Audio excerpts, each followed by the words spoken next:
Hey, what's up, you guys? Welcome back to my channel. I am Key.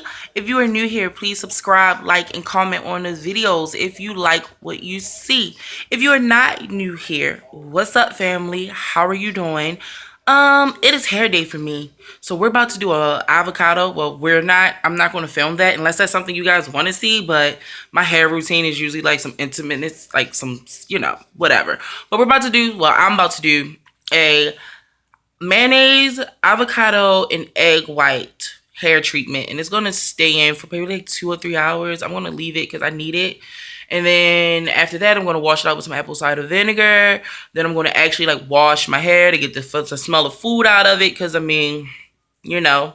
And then I don't know what I'm gonna do to it. Probably twist it. I'm trying to like just let it grow out. I'm trying not to do too much to it because I cut it and then now I'm just trying to let it grow and be a little bit healthier. So anyway, I will be taking a break from you guys. I love you, but mama just ain't recovering the way she needs to from being sick the last time. So I have a lot of content on here you guys can go through. I'm pretty sure you all haven't watched everything. So I'm going to take a couple of days off and I'll be back with you guys on Sunday. What's today? Wednesday? Tuesday. So I'll be back with you guys on Sunday. Yeah, I'm going to be back with you guys on Sunday just so that some of my content can get some more views and some more likes. And hopefully by Sunday, we'll be at 100 subscribers because right now we are at 95 and we just need 5 more people to hit our goal before my birthday of 100. And then after that, we're going to just set another goal and we're just going to get this channel to grow and we're going to be amazing. So I am coming with you today with a story time. Because some people like my last one, but this one's a little different. You're going to get to know me, teenage me, and how unbelievably irresponsible and angry I truly was as a teenager. Jesus. So let's jump into this thing. So when I was young, I hated being home. I hated being home, and it wasn't anything bad happening in my house. I just didn't like being in the house. So I would spend a lot of time with like my friends and just things like that, or just outside in general. Like I would always be at a friend's house, or I would always be with a friend somewhere else, movies, harbor, whatever. So right after graduation, I started spending a lot of time with, and yeah, I'm going to keep names out of it. Now, if my friends are watching this and they hear the story, they know already. But for the sake, I'm going to keep names out of it because I'm pretty sure all our parents don't know about this stuff, and I'll just tell them myself, you know? So I was hanging with my friend. We're going to call her Samantha for the sake of this. So I don't know a Samantha, by the way. That's why I'm using it. So I was hanging with my friend Samantha, and I have known Samantha since middle school. The way me and Samantha met was Samantha came on her period in class, and she didn't notice it, and she was not as prepared as my mother had made me for things like that. So I gave her my hoodie, and I told her to wrap it around her waist, and I like swapped the chairs out so nobody could see what was like really going on. So nobody ever knew. And so she went to the office, got herself together, and ever since then we've been friends. We got separated because she had gotten into some troubles in middle school and she got transferred to another school.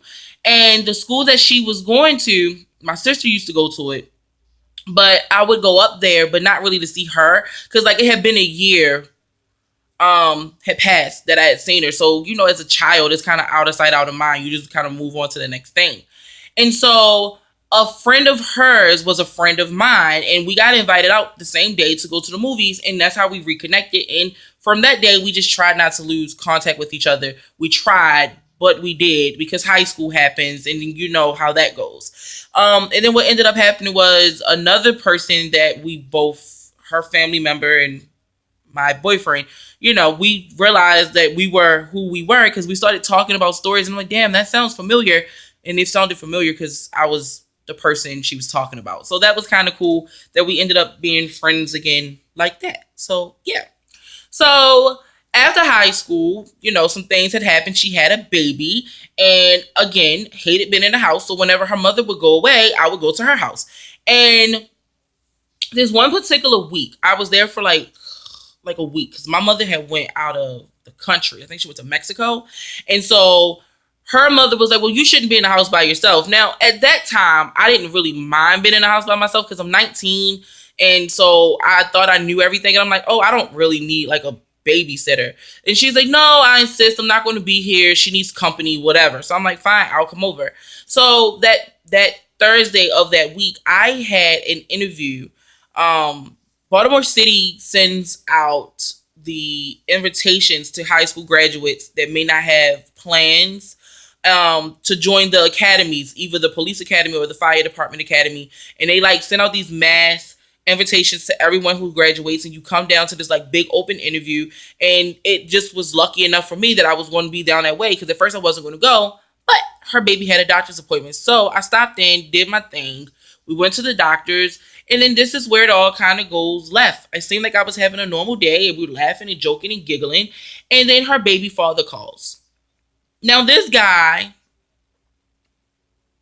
wasn't the best, and still probably isn't, but he wasn't the best, and he irked my nerves. Like, every time he would speak, I would just, And so when he called her, he wasn't even calling to see what was going on with the baby. He was calling because he had gotten in trouble at work and they sent him home. And so he's cussing and fussing and da-da-da-da. And she's trying to explain to him, my glasses leave the weirdest little marks. I've been looking at it the whole time. She's trying to explain to him what the doctor said about the baby, and he's unbothered. And it irritates me. But I want to stay out of this relationship. And I want to stay out of this argument, so I slide down while we're on the bus. Stop waiting for the bus. I just slide on past her, and I'm like, I'm going to go sit right here. You guys have this conversation. I'm going to, like, excuse myself. And so our bus comes. We get on the bus. I can literally still hear him. He's not on speakerphone. He's just screaming, not really at her, but just in general. And she's just trying to calm him down and tell him, like, listen, you cannot be at work, like, acting like that, because they're going to send you home every time. And sooner or later, they're going to fire you. We get on this bus. I still do not want no parts of this. I sit the seat in front of her, and I'm just trying to mind my business. So I'm looking out the window. Now, keep in mind, I graduated in May. So at this point, it's like the end of May going into June, maybe like the second week of June. We were in the summer, but it wasn't like hot enough to be like butt naked or like to have your everything's hanging out. And that's what I encountered when I looked out of my window. So I'm looking out of my window, and it is a lady across the street from this McDonald's, and body positivity. Did not know about that back then. I know about it now, but I still would probably say something. She had on like these thong jean shorts. Like, I don't think they were meant to be thong jean shorts, but I just think her booty was just so big that it turned into, it was just a lot of ass hanging and a lot of tummy hanging, because she had on a crop top and she had pink hair. And I wish I was over exaggerating or I was lying, but I'm not. All right then. So I started laughing, and as the bus starts to get crowded, she gets up and she comes and sits next to me, and I am still laughing. But he didn't know that we wasn't sitting next to each other, or I had walked away. I didn't say that out loud. I just mouthed it to her. So when she sits next to me and I am laughing, he believes that I am laughing at him. Now, this all could have just been fixed if he'd have just had some sense and said, what is she laughing at? He didn't. He didn't ask. He immediately got mad and goes, F her. And blah, blah, blah. And he just starts cussing her out, so that, like, but, like, I can hear him. So it's like he's cussing me out. He's like, oh, she thinks it's effing funny and da-da-da-da. Now, I'm on a bus. And I try not to be that kid that's on the bus. And I mean, I'm 19, yes, but I just try not to be that person that's on the bus that needs to, like, be extra. So, like, as he's saying all this stuff, I am texting her, like, who the F is he talking to? What the F is he talking about? Why is he so upset with me? Like, I didn't do anything. And so, like, she's trying to explain to this idiot what I was laughing at, but it was already too late, because what he says next changes the game. He goes, oh, if she thinks it's so effing funny, the next time I see her, I'm going to hit her in the head with a 2x4 that has a bunch of rusty nails. So, like, he's threatening my life. This isn't even a place of, I don't even know. But that was, like, the step too far for me. And so once we got off of my bus and we're walking down to my house, like, hindsight, I should have stayed home.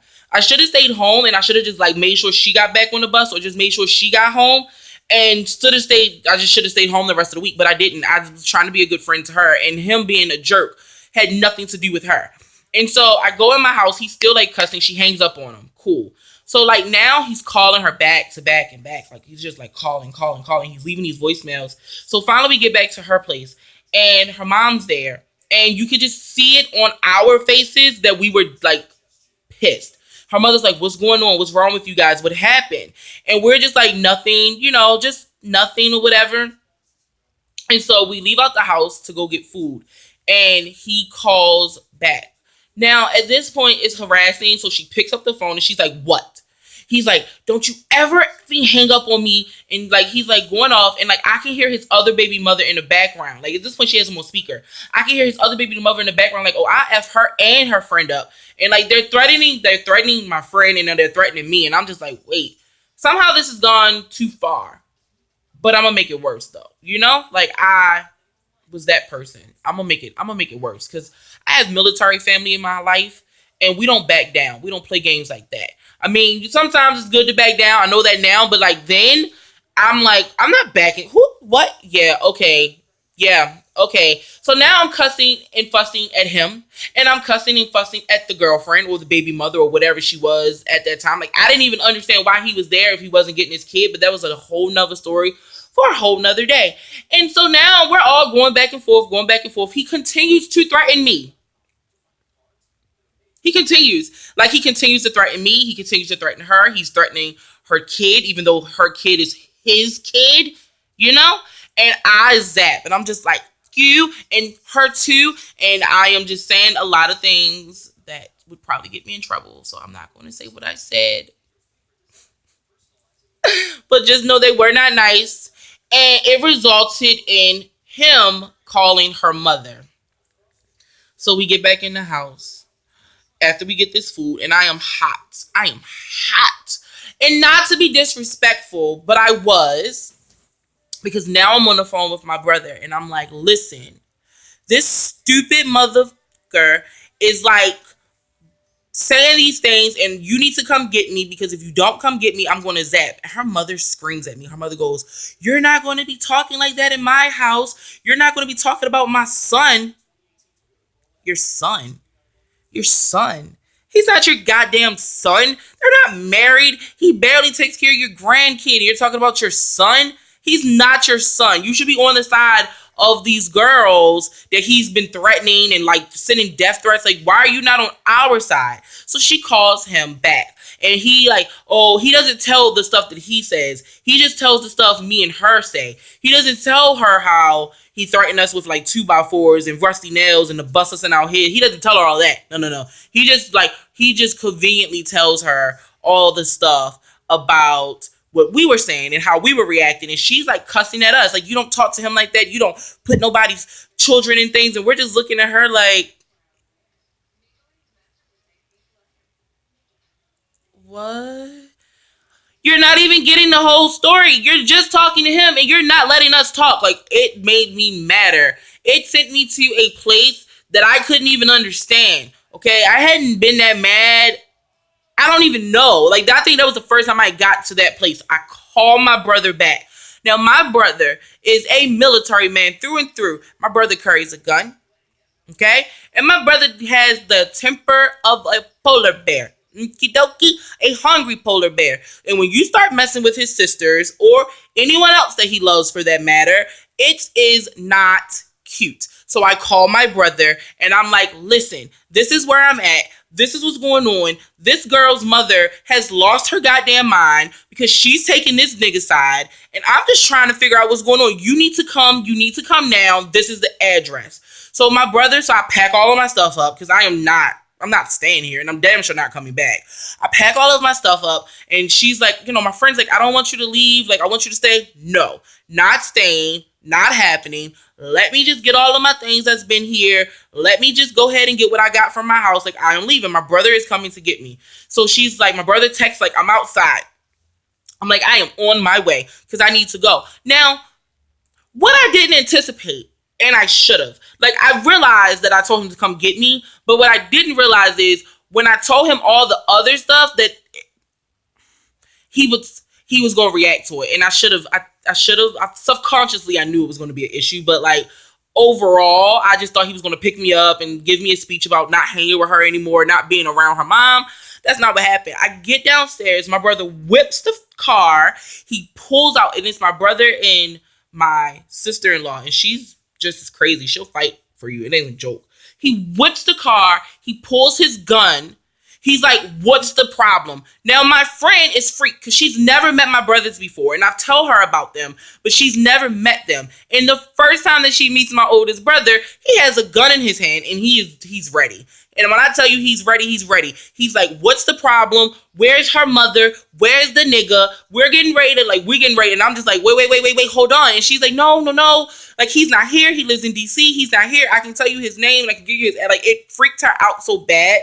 Because, like, it was a gun. And my brother was just not playing. So I finally calmed my brother down enough for him to get back in the car. And I'm just like, listen, I can't. Like, I cannot. I can't be around your mom anymore. I love you. But the way your mother just handled that, my mother would have never handled it that way. My mother would have even been mad at everybody, like all of us, for being immature, or she'd have been mad at that dude for what he said to us, and that triggered everything else anyway. So I find the moral of the story is, people, like, if you have a crazy brother, don't call him hysterical and crying because he may pull a gun out. I got in the car, I went home, and I didn't see her for a while. Maybe like 3 months, 4 months. I didn't see her. Talked to her.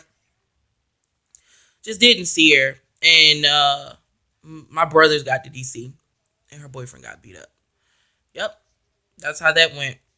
Nobody died, but person got hurt. It was his own fault. I wish I cared then, but I don't. And I didn't, and I don't. And I still don't like him. So yeah. There you go. That is my story of how sometimes you just shouldn't probably laugh out loud when people are on the phone. Whatever. There it is. I will see you guys on Sunday. That is the end of this video. Hopefully you guys enjoyed it.